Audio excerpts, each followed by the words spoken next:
Bonjour à tous, frères et sœurs, dans la foi en Christ. Que le Dieu de toute grâce et de bonté, Père de notre Seigneur Jésus-Christ, vous bénisse abondamment dans les lieux célestes en Christ, et ce, par l'amour que Dieu a versé dans nos cœurs, le Saint-Esprit qui nous fut donné. Amen. Recueillons-nous un court instant. Père, par notre Seigneur Jésus-Christ, j'invoque ton nom. Puisses-tu, par ton esprit que tu as mis en moi et de ta grâce manifestée par Christ, me pardonner tous mes péchés?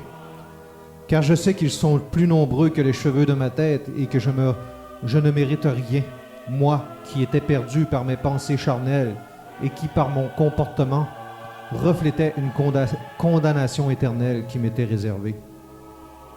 Mais par ta grâce, tu as su me relever de la fosse de destruction.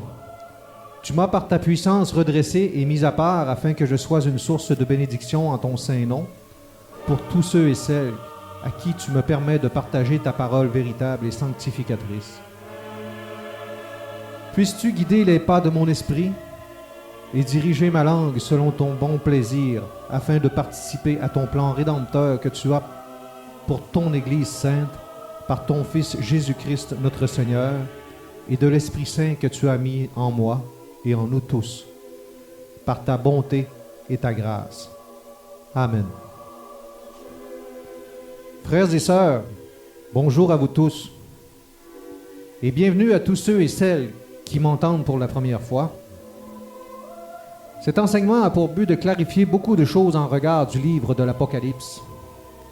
Il s'intitule « Le jour du Seigneur et l'enlèvement ».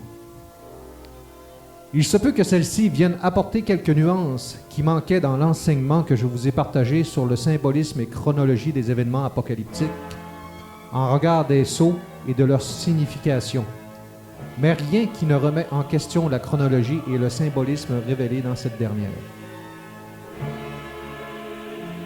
Donc, dans cet enseignement-ci, nous parlerons de la signification de certains mots-clés, car nombreux sont ceux qui, bien malgré eux, tordent le sens des Écritures quand ils ne prennent pas la peine de connaître le sens réel d'un simple mot utilisé, et surtout de la séquence détaillée des événements apocalyptiques. Nous découvrirons aussi des détails qui ont échappé à beaucoup d'entre nous pour causer de nombreuses mauvaises interprétations de ce livre de révélation qui nous conduit jusqu'à notre espérance en Christ, son retour. Amen. Nous commencerons donc notre enseignement en Apocalypse, chapitre 6. En Apocalypse, chapitre 6, il y a 7 sceaux qui correspondent aux grandes tribulations, qui, dans ces derniers sceaux, nous font comprendre que non seulement il y a des épreuves, tribulations qui nous attendent avant le retour de Christ, mais aussi que dans certains sceaux, il y a description de visions, alors que dans d'autres, nous découvrirons des sceaux supplémentaires qui sont très différents et qui nous feront découvrir toute la complexité cachée des Écritures. Gloire au Seigneur qui nous révèle toutes choses cachées par son Esprit. Amen.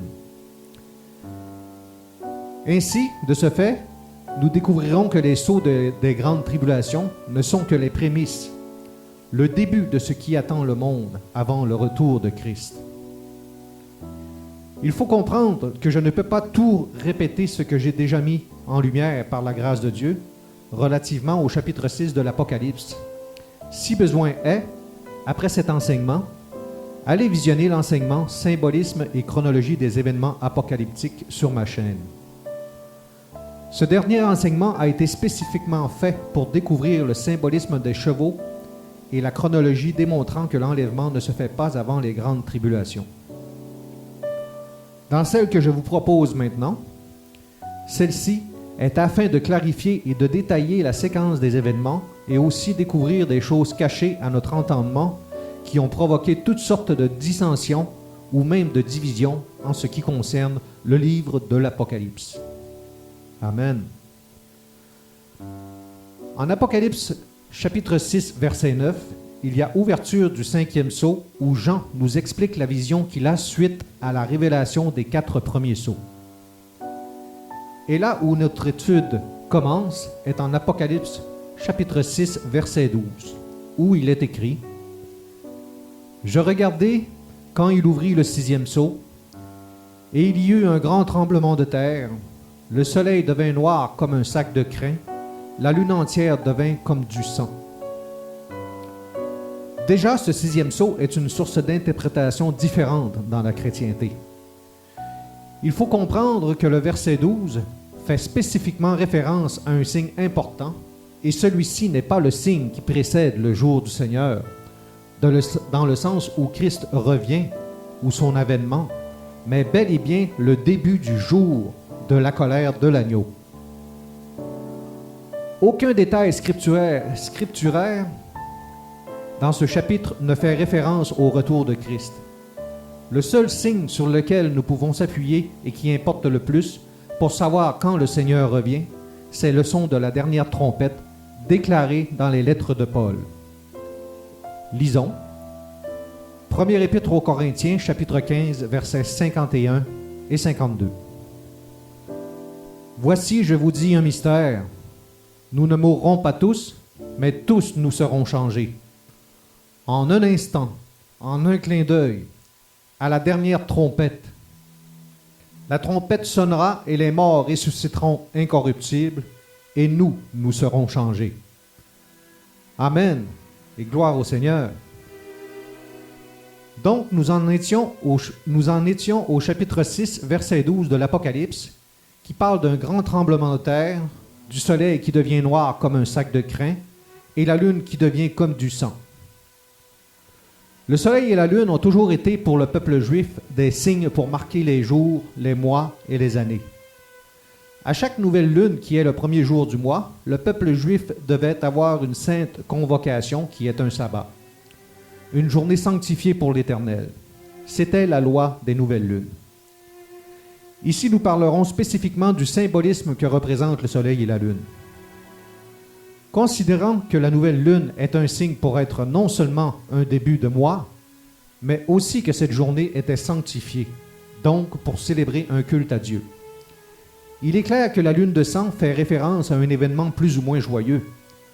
De la même mesure où le soleil qui représente la longueur des journées du calendrier juif, un soleil devenant noir comme du crin laisse présager le pire, le soleil ne donnant plus de sa lumière.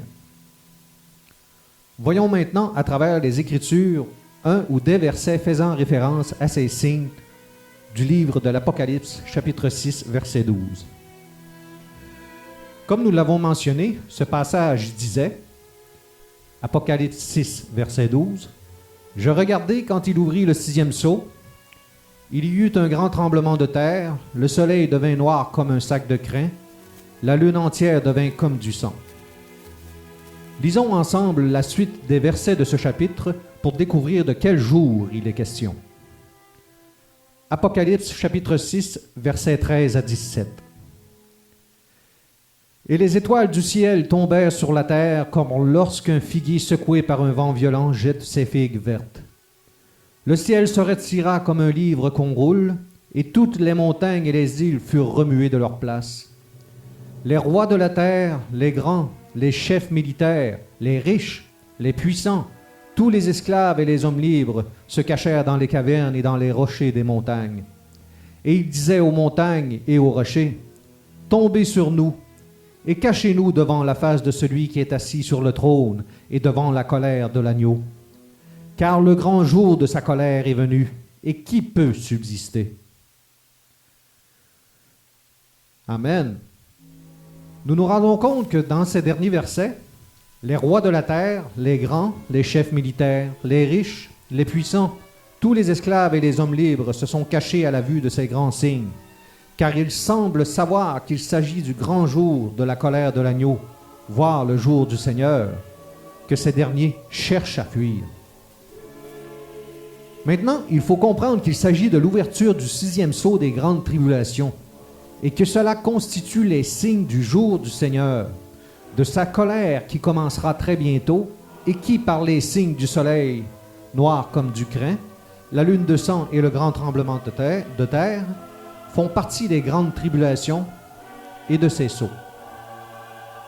Car la parole de Dieu dit, en regard de ces premiers sceaux, Matthieu chapitre 24, versets 4 à 8. Jésus leur répondit, « Prenez garde que personne ne vous séduise, car plusieurs viendront sous mon nom, disant, « C'est moi qui suis le Christ. » Et ils séduiront beaucoup de gens. Soit faux prophètes, faux docteurs, cheval blanc, Apocalypse 6, 2, l'imitation de l'Église de Christ. Vous entendrez parler de guerre et de bruit de guerre, cheval roux, Apocalypse 6, versets 3, 4. Gardez-vous d'être troublés, car il faut que ces choses arrivent, mais ce ne sera pas encore la fin. Une nation s'élèvera contre une nation, et un royaume contre un royaume, et il y aura en divers lieux des famines et des tremblements de terre. Tout cela ne sera que le commencement des douleurs. Souvenez-vous du 4e sceau de Apocalypse, chapitre 6, versets 7 et 8, qui parle du cheval pâle et le cavalier qui a reçu le pouvoir de faire périr les hommes par l'épée. Guerre. Et les morts et le séjour des morts l'accompagnaient. Les morts sont ceux qui sont incroyants et le séjour des morts ceux qui oublient Dieu. Il est à noter que je mets en annexe dans les commentaires une petite étude expliquant qui sont les morts et le séjour des morts. Poursuivons. En Apocalypse chapitre 6, versets 3 et 4, il est parlé du cheval roux qui est le 2e sceau reçu et qui a reçu le pouvoir d'enlever la paix sur la terre afin que les hommes s'égorgeassent entre eux et une grande épée lui fût donnée. Ainsi, considérant ces 4 premiers sceaux de Apocalypse chapitre 6, nous voyons donc qu'il y a une puissance de la fausse Église, cavalier blanc avec son arc et sa couronne, des guerres et bruits de guerre, cavalier roux avec son épée, le prix des denrées alimentaires qui explose de sorte que cela provoque la famine, cavalier noir avec sa balance, et finalement le cavalier pâle amenant la mort, et tout cela ne sont que le début des douleurs. Au 5e sceau, Jean reçoit la vision en Apocalypse chapitre 6, versets 9 à 11. Des âmes sur l'autel qui ont été immolées à cause de la parole de Dieu et qu'une robe blanche leur fut donnée afin de se tenir en repos, le temps que le reste de leurs frères soit mis à mort. La première mention des membres du corps de Christ, les élus, les prémices pour Dieu et pour l'agneau, sont encore sur la terre malgré les 4 premiers sceaux qui ont été ouverts. Il est important de préciser que les prémices pour Dieu et pour l'agneau veut simplement dire que la résurrection est accordée à tous ceux et celles qui croient en Christ et qui sont justifiés par son sang, mais que la première résurrection regarde spécifiquement les élus, ceux qui sont non seulement saints, pratiquent des commandements de Dieu, mais aussi irrépréhensibles, aucune fraude dans leur bouche, ils disent toujours la vérité, dans le sens où ceux-ci sont les premiers choisis, prémices, à être ressuscités pour régner avec Christ et son sacrificateur pour Dieu et pour l'agneau, qui lui est souverain sacrificateur. Lisons ensemble Apocalypse chapitre 5, versets 9 et 10. Et il chantait un cantique nouveau en disant, « Tu es digne de prendre le livre et d'en ouvrir les sceaux, car tu as été immolé et tu as racheté pour Dieu par ton sang des hommes de toute tribu, de toute langue, de tout peuple et de toute nation. Tu as fait d'eux un royaume et des sacrificateurs pour notre Dieu, et ils régneront sur la terre. » Amen.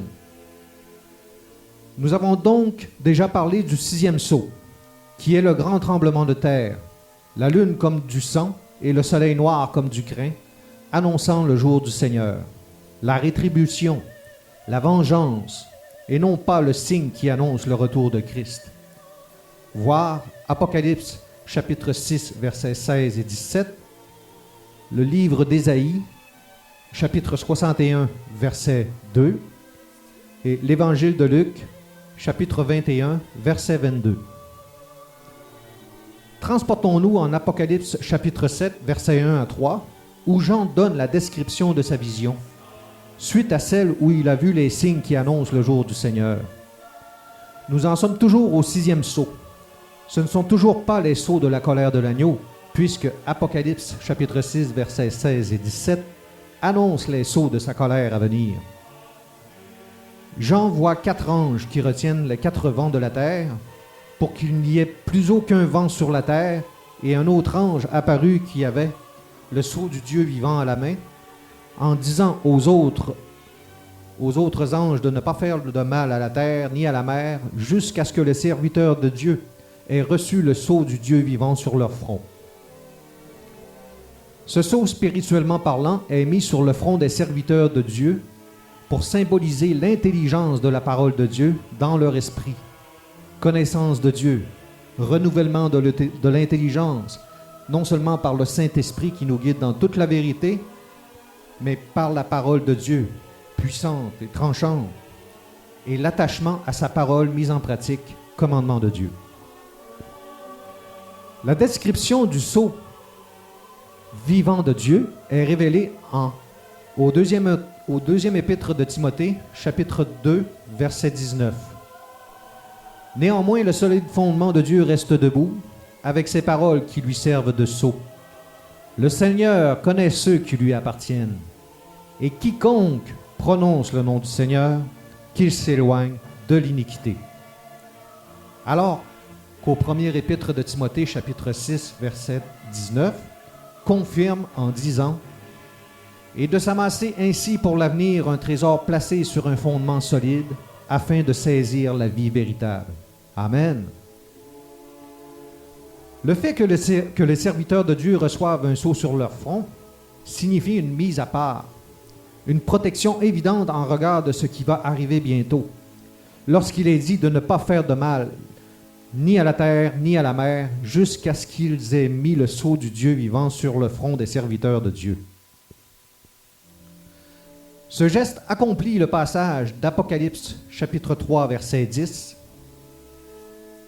Le reste de Apocalypse, chapitre 7, décrit les élus, les rachetés de la terre, les prémices pour Dieu et pour l'agneau, qui sont choisis pour la première résurrection. Apocalypse, chapitre 20, versets 4 à 6. Nous devons par contre analyser Apocalypse, chapitre 3, verset 10, car ce dernier passage a été très mal compris ou interprété.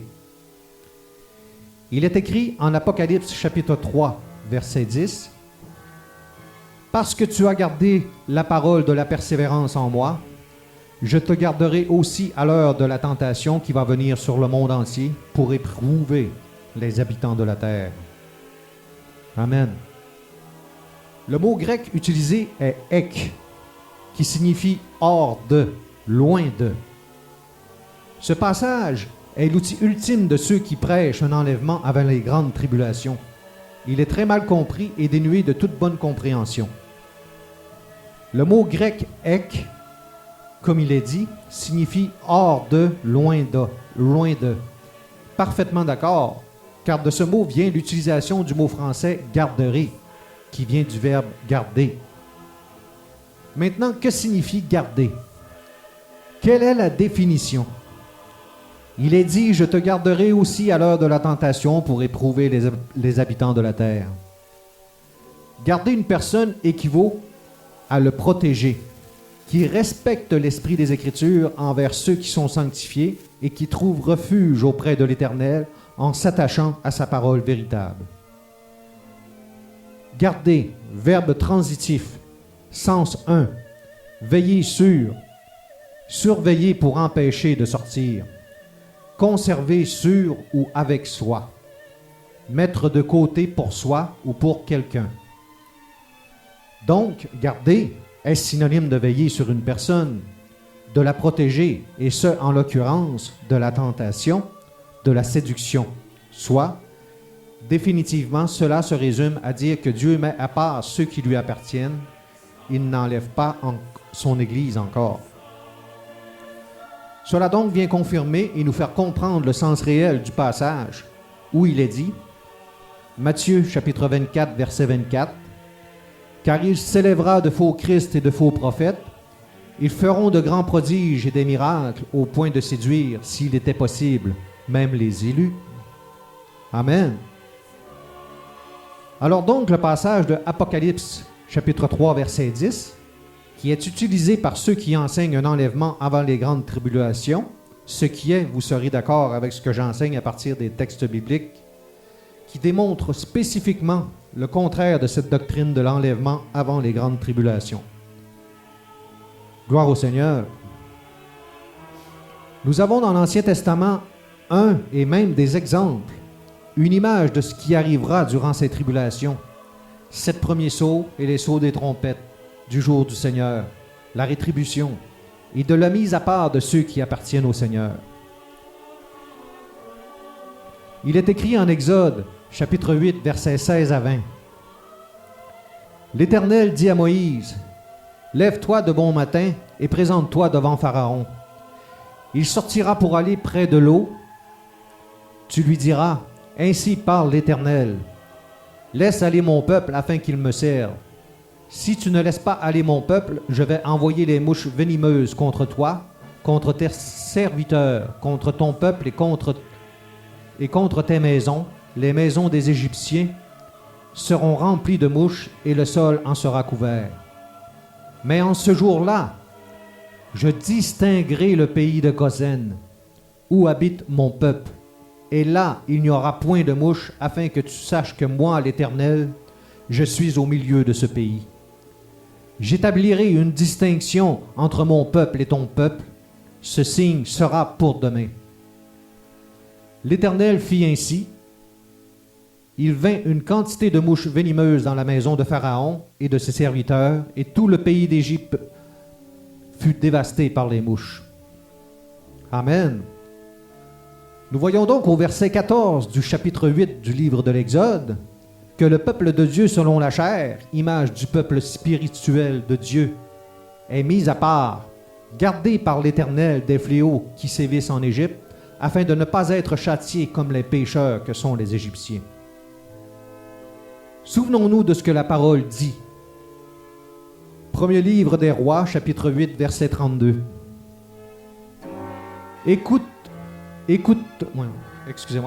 Écoute-le des cieux, agis et juge tes serviteurs. Condamne le coupable et fais retomber sa conduite sur sa tête. Rends justice à l'innocent et traite-le selon son innocence. Amen. Ainsi, dans le même ordre d'idées, nous allons lire ensemble le livre d'Ézéchiel, chapitre 9, versets 4 à 7, qui est l'image des élus, des rachetés qui ont reçu le sceau du Dieu vivant sur leur front, et de l'ange qui punit et fait périr ceux qui ont répandu le sang des justes et qui détruisent la terre. Où il est dit, « L'Éternel lui dit, passe au milieu de la ville, au milieu de Jérusalem, et fais une marque sur le front des hommes qui soupirent et qui gémissent à cause de toutes les abominations qui s'y commettent. Et à mes oreilles, il dit aux autres, passez auprès de lui dans la ville et frappez, que votre œil soit sans pitié, et n'ayez point de miséricorde. Tuez, détruisez les vieillards, les jeunes hommes, les vierges, les enfants et les femmes, mais n'approchez pas de quiconque aura sur lui la marque, et commencez par mon sanctuaire. » Ils commencèrent par les anciens qui étaient devant la maison. Il leur dit, « Souillez la maison et remplissez de morts les parvis. Sortez. » Ils sortirent et ils frappèrent dans la ville. Il est clair, frères et sœurs, que dans ces derniers passages de Ézéchiel, plusieurs symboles sont dans ceux-ci et qui demandent explication et signification, mais pour l'heure, concentrons-nous sur le parallèle établi. Amen. Nous en étions donc en Apocalypse chapitre 7, versets 1 à 3, que nous venons de décrire, soit la vision de Jean. Le reste du chapitre 7 de l'Apocalypse démontre la vision de Jean en ce qui concerne l'identification des élus, ceux qui portent une robe blanche lavée dans le sang de l'agneau, et l'intervention d'un vieillard expliquant qui sont ceux qui portent une robe blanche. De plus, le chapitre 7 de Apocalypse est la description des rachetés de la terre qui est très symbolique, à ne pas prendre littéralement, car nombreux sont ceux qui croient qu'il s'agit spécifiquement des Juifs, alors que Dieu regarde au cœur. Référence, Romains chapitre 2, versets 28 et 29. Ces élus sont les prémices pour Dieu et pour l'agneau, un royaume de sacrificateurs pour Dieu, accomplissement de Apocalypse, chapitre 5, verset 10. Nous nous transportons donc en Apocalypse, chapitre 8, versets 1 à 6, où il est écrit: « Quand il ouvrit le 7e sceau, il y eut dans le ciel un silence d'environ une demi-heure. Et je vis les 7 anges qui se tiennent devant Dieu, et 7 trompettes leur fut donnée. Et un autre ange vint, et il se tint sur l'autel, ayant un encensoir d'or. On lui donna beaucoup de parfums, afin qu'il les offrît, avec les prières de tous les saints, sur l'autel d'or qui est devant le trône. La fumée des parfums monta avec les prières des saints, de la main de l'ange devant Dieu.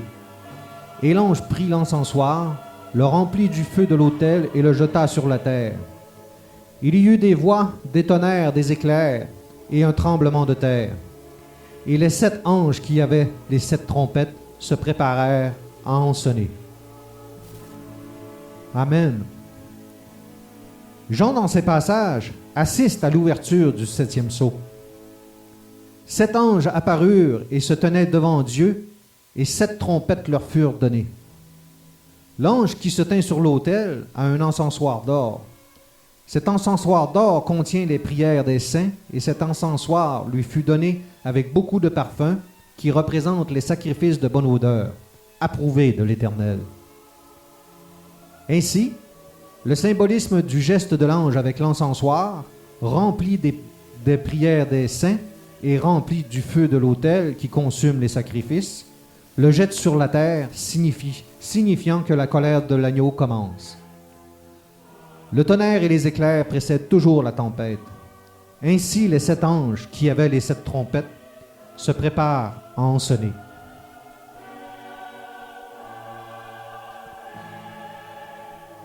Les rachetés de la terre sont toujours sur la terre. L'Église de Christ n'est toujours pas enlevée, car Christ n'est pas encore revenu et les signes du tremblement de terre, du soleil noir comme du crin et de la lune comme du sang, annonçaient la colère de l'agneau, étaient mentionnés en Apocalypse chapitre 6, versets 12, 16 et 17. L'ordre séquentiel des trompettes est démontré à partir de Apocalypse chapitre 8, verset 7. Le premier sonna de la trompette, il y eut de la grêle et du feu mêlé de sang, qui furent jetés sur la terre, et le tiers de la terre fut brûlé, et le tiers des arbres fut brûlé, et toute herbe verte fut brûlée. Apocalypse chapitre 8, verset 9, versets 8 et 9, pardon. Le second ange sonna de la trompette, et quelque chose comme une grande montagne embrasée par le feu fut jetée dans la mer. Et le tiers de la mer devint du sang, et le tiers des créatures qui étaient dans la mer et qui avaient vie mourut, et le tiers des navires périt. Apocalypse chapitre 8, versets 10 et 11. Le troisième ange sonna de la trompette, et il tomba du ciel une grande étoile ardente comme un flambeau. Et elle tomba sur le tiers des fleuves et sur les sources des eaux. Le nom de cette étoile est absinthe. Et le tiers des eaux fut changé en absinthe, et beaucoup d'hommes moururent par les eaux parce qu'elles étaient devenues amères. Apocalypse chapitre 8, versets 12 et 13, qui contient non seulement le son de la 4e trompette, mais aussi la vision d'un aigle lançant un avertissement des 3 autres trompettes qui s'en viennent. Souvenez-vous du passage où il est dit « En quelque lieu que soit le cadavre, là s'assembleront les aigles. » Matthieu, chapitre 24, verset 28. Le contexte de ce passage démontre bien la pertinence de le citer. Donc, Apocalypse, chapitre 8, versets 12 et 13, il est écrit « Le 4e ange sonna de la trompette, et le tiers du soleil fut frappé, et le tiers de la lune et le tiers des étoiles, afin que le tiers en fût obscurci, et que le jour perdit un tiers de sa clarté, et la nuit de même.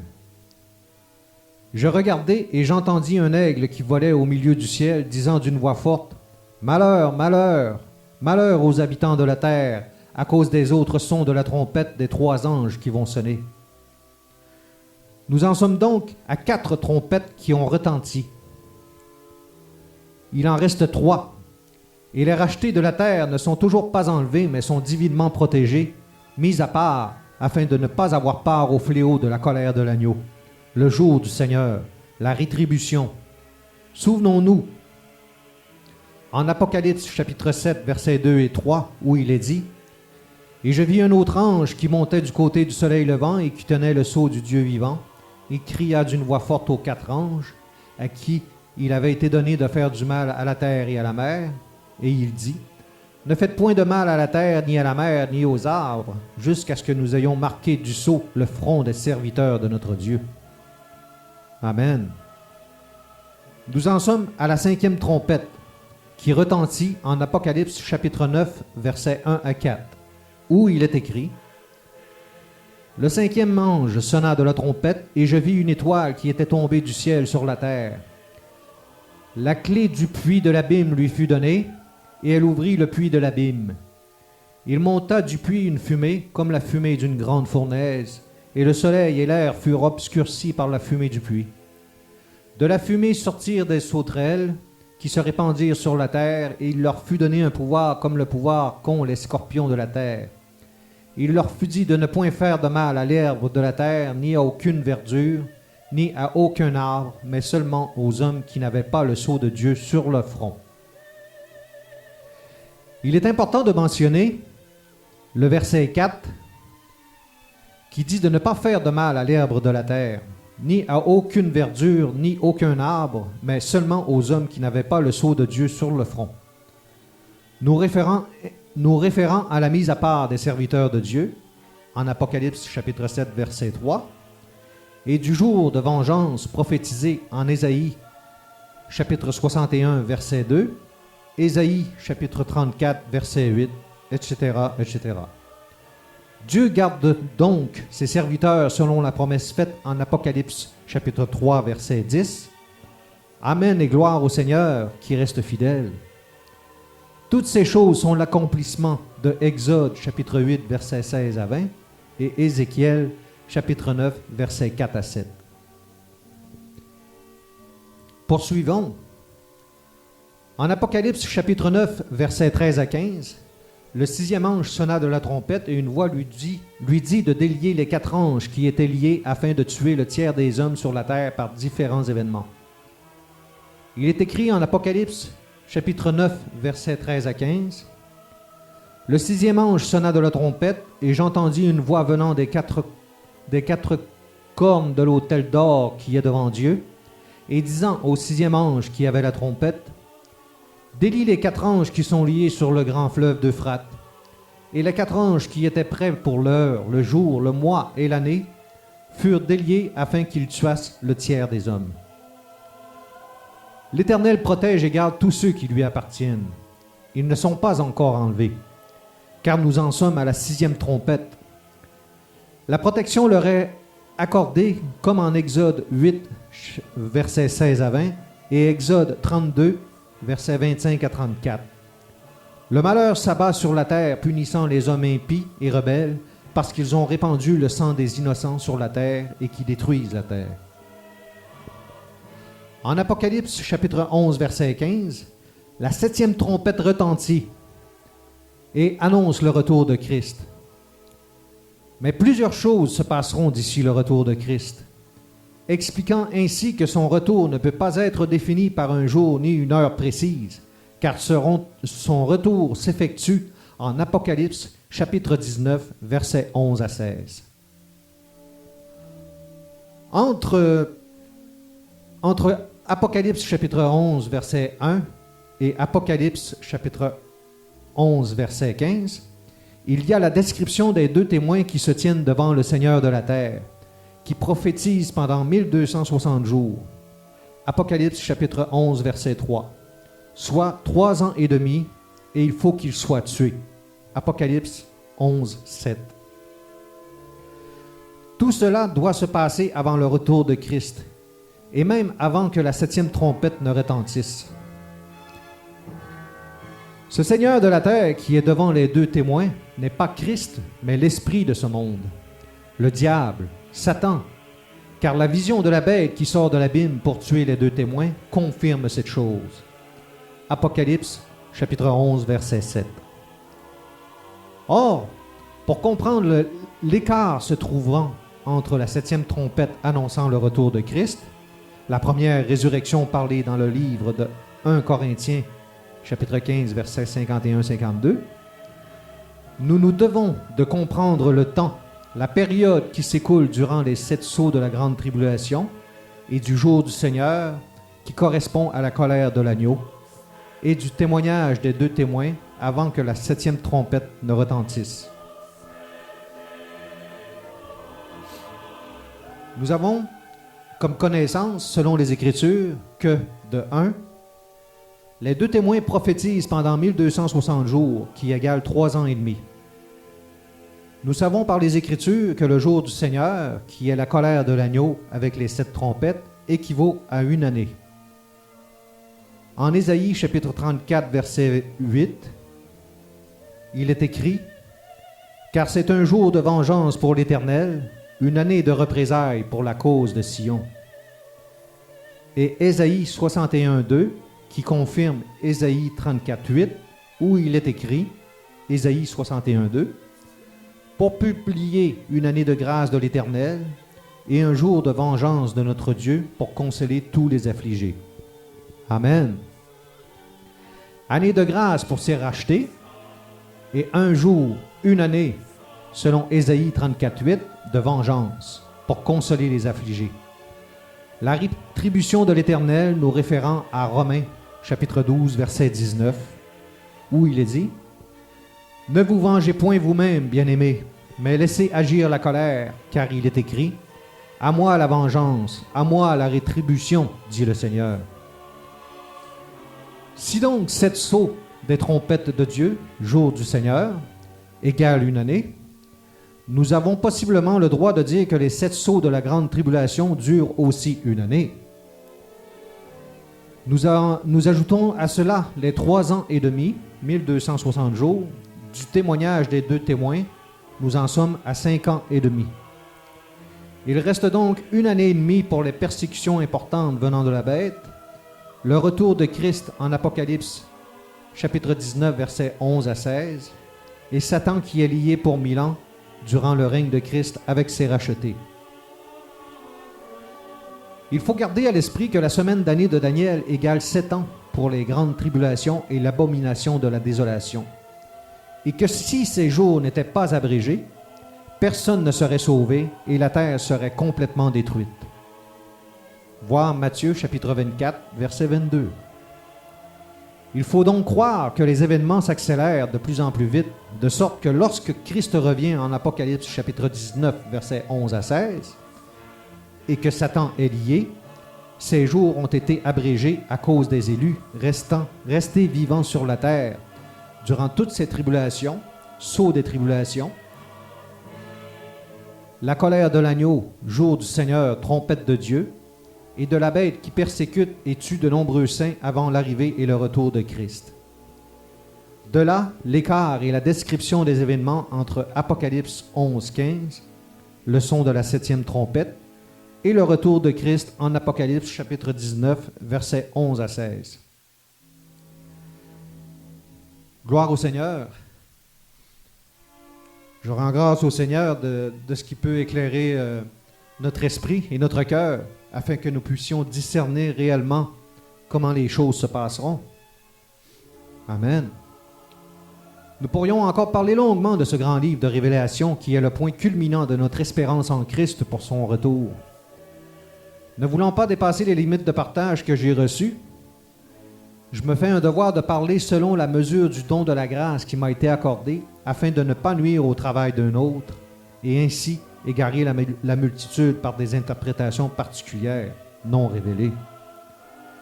Si donc, avec le temps, le Seigneur me permet d'en connaître davantage, soyez assurés que je vous le partagerai dans un autre enseignement, selon la volonté de Dieu.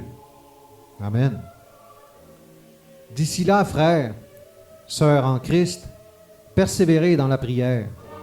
Sanctifiez Christ dans vos cœurs et rendez à César ce qui est à César, et à Dieu ce qui est à Dieu, et ce, en conformité avec sa parole opérante dans le cœur de celui ou celle qui le cherche sincèrement, pour être trouvé digne d'entrer dans son royaume, selon le bon plaisir de sa volonté, en Christ notre Seigneur.